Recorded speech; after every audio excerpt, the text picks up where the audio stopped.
और हम लोगों के मध्य में आज साहित्यविद जिनका वैदुष्य लोक प्रसिद्ध है यहाँ पर, जिनके पढ़े हुए अनेक विद्यार्थी जो आज ऊंचे गरिम्ण पदों पर हैं, ऐसे प्रोफेसर डॉक्टर श्री जनार्दन उपाध्याय जी हम लोगों के मध्य में हैं। और हम लोग तो आप से सारस्वत संबंध ही रखते हैं। आपके लेख आलेख भी निरंतर पत्र पत्रिकाओं में भी निरंतर पढ़ने को मिलते हैं।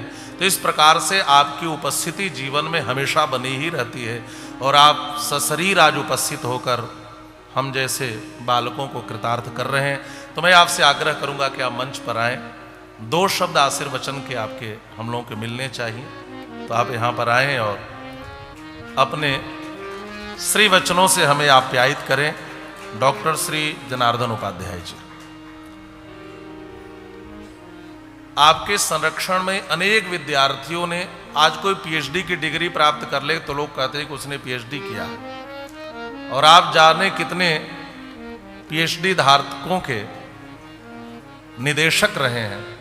आपके संरक्षण में कितने लोगों ने पीएचडी विद्या वारिधि की उपाधि प्राप्त की है।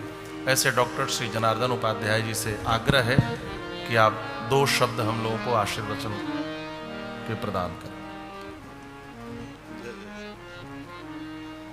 कई दिनों से चल रहे इस परम पवित्र आयोजन के प्रमुख व्यासपीठ पर विराजमान जगत गुरु स्वामी श्री रत्नेश प्रपन्नाचार्य जी महाराज, सभागार में उपस्थित जो कथा के श्रोतागण हैं, जो बड़े भक्तिभाव से श्री अवध की यात्रा पर आए हैं, और उनकी संख्या और उनका गुणधर्म जैसा मैं देख पा रहा हूँ, समझ पा रहा हूँ, मुझको लगता है कि यह मुख्यतः उन्हीं के निमित्त यह आयोजन भी हुआ है।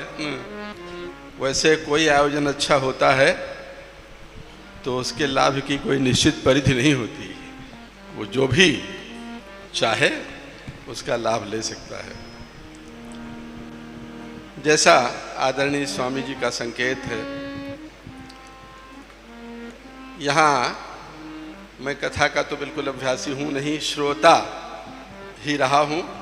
हम लोग विश्वविद्यालय के प्राध्यापक हैं, साहित्य के विद्यार्थी रहे हैं, उसी के अध्यापक भी हैं, लेकिन हमारे लिए भी कुछ आचार्य ऐसे हैं कि जिनके बारे में कहीं पता लग जाता है कि उनकी कथा वहाँ हो रही है या होने वाली है, तो जो अत्यावश्यक कार्य है उसको भी थोड़ा दाएं बाएं करके उनकी कथाएं हम सुनना चाहते हैं। और उन गिनती के आचार्यों में एक आचार्य हमारे बगल में बैठे हैं, आदरणीय रत्नेश जी। हम लोग कुछ न कुछ छोटे बड़े आयोजन भी करते रहते हैं, शिक्षण संस्थानों के आयोजन होते हैं। रत्नेश जी हमारी बहुत बड़ी पसंद है कथा के मामले में, और मैं इनको इस बात के लिए विशेष बधाई देना चाहता हूँ। अभी अभी हमने मीडिया के माध्यम से ये जाना है कि माननीय श्री मुरारी बापू जी ने अपने क्षेत्र में, वो जहाँ कहीं भी उनका, गुजरात में है ना, वहाँ अभी इस वर्ष, वैसे तो इसकी एक श्रृंखला है, इसके पहले भी कई लोगों का सम्मान वहाँ हो चुका है, अब की बार हमारे रत्नेश जी का भी वहाँ समादर, उनकी संरचना हुई। यह हमारे लिए बहुत आनंद की बात है, और इसके लिए मैं अपनी ओर से और आप सभी लोगों की ओर से, संपूर्ण धर्मानुरागी बंधु बांधवों की ओर से मैं इनको बधाई देता हूँ। और यह बात भी उसके साथ जोड़ना चाहता हूँ कि लोग कोशिशें कर रहे हैं, लेकिन यह है कि आपने जो वैदुष्य अर्जित किया है और जिस तरह का सत्संकल्प लेकर क्षेत्र में उतरे हैं, तदनुरूप सम्मान जो है, अभी एक लंबी यात्रा होगी, तब धीरे धीरे करके मिलेगा। वो किसी ऊंचाई पर, किसी ऊंचाई को छूना बहुत आसान नहीं होता। एक बात यहां मैं कहूंगा, राम कथा विश्व साहित्य का प्राचीनतम आख्यान है। यह हम लोगों की मान्यता है, और यह मान्यता केवल भारतीयों की नहीं है, यह संपूर्ण विश्व के वे सारे बड़े बड़े देश जिनमें शिक्षा और संस्कृति यावत स्थास्यन्ति गिरयः सरितस्य महीतले तावत् रामायण कथा लोकेषु प्रचलिष्यति।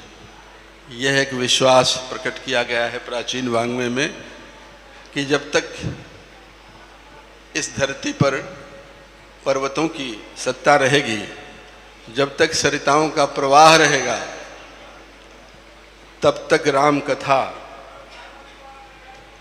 इस लोक में सदैव प्रसिद्ध रहेगी। इससे प्राचीन न तो कोई आख्यान है, न इससे कल्याणकारी कोई आख्यान है। वह सुनने के आप इतने समुत्सुक रहते हैं आप सभी लोग, ये बहुत बड़े सौभाग्य की बात है। राम कथा में हमने पहले भी कई जगह और आज भी इतनी देर बैठ करके ये है अनुभव किया। गोस्वामी जी ने एक जगह लिखा भी है, महर्षि वाल्मीकि को याद करते हुए, बंदो मुनिपद कंज रामायण जहि निर्मयो। वो पंक्ति बार बार स्मरण होती है, और कभी कभी तो मन यह ऐसी जगह जाके ठहरता है कि क्या सचमुच मुनि वाल्मीकि ने अगर रामायण की रचना न की होती तो गोस्वामी जी भी करते कि न करते, क्योंकि उनकी बहुत गहरी और बड़ी अनंत किस्म की प्रेरणा थी। वहीं एक जगह उन्होंने और आगे थोड़ा चल करके ये भी कहा है, अति अपार जे सरित सर जहाँ नृप सेतु कराए। ये वंदना भाग में है, बालकांड में ही है कि जब कोई बड़ा उपकारी, बड़ा दानवीर, बड़ा लोक कल्याण करता कोई राजा जो है, वो जब पुल बना देता है अपार सरिताओं पर, तो उस पुल पर चलती हुई चींटी जो है, लघु पिपीलिको परम अति पिपीलिको क्या है परम लघु बिनु श्रम पारहि जार। वो चींटी भी उस पुल से चल करके सरिता को पार कर लेती है, बहुत सुगमता से पार। अत्यंत लघु प्राणी भी ऐसे मनीषियों का आश्रय लेकर के वह प्राप्त कर सकती है जो प्राप्त करना उसका परम लक्ष्य होता है, और जिसे प्राप्त करना लोक दृष्टि में, लोक और अलौकिक दोनों ही दृष्टियों में बहुत ही श्रेयस्कर है। हमने देखा संस्कृत के ग्रंथ हमने ज़्यादा नहीं पढ़े हैं, हालांकि वाल्मीकि रामायण को तो पढ़ा है, कुछ और राम कथा ग्रंथ कालिदास के रघुवंश को पढ़ा है।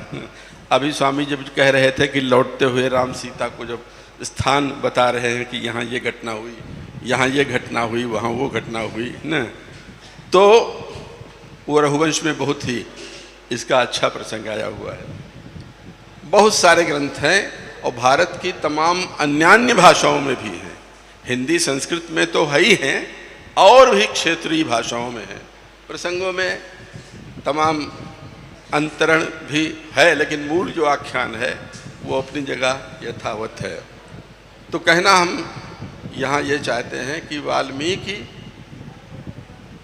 और उसके बाद फिर गोस्वामी जी का मानस न, आजकल जो कथाएं बहुप्रचलित हैं उसमें हम देख रहे हैं न, अभी बीच में तो एक ऐसा समय था कि जब मन में आता था कि लोगों से ये कहूँ कि क्या रामचरितमानस का इतना अधिक प्रयोग कथाओं में हो रहा है कि क्या इसके बिना अन्य कथाएं हो नहीं सकती। यानी वो चाहे बैनर में कोई भी कथा लिखी हो, लेकिन मौके पर कथा जो है वो लगता था कि जैसे मानस की ही कथा हो रही। लेकिन मैं बहुत बहुत आभारी हूँ, बहुत बहुत सराहना करता हूँ कि यह रिवाज, इसको हमने कई बार मंचों पर भी कहा कि भाई बड़े बड़े आचार्य हैं, अध्येता हैं, चिंतक हैं, मनीषी हैं, वो जरा इस बात पर भी ध्यान दें कि जिनकी इतनी वंदना गोस्वामी जी ने की, उनके लिखे रामायण की चर्चा की जो मात्रा है वो घट क्यों रही है।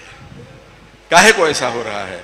तो हमारे इधर अयोध्या के अनेक आचार्यों में, जिनमें से एक तो आप है ही हैं, यहाँ विशेष रूप से ये रामानुज संप्रदाय के जो कई आचार्यगण हैं, उन्होंने अपनी कथा की शैली में बहुत बढ़िया प्रस्तुतियाँ जो हैं राम उससे की हैं।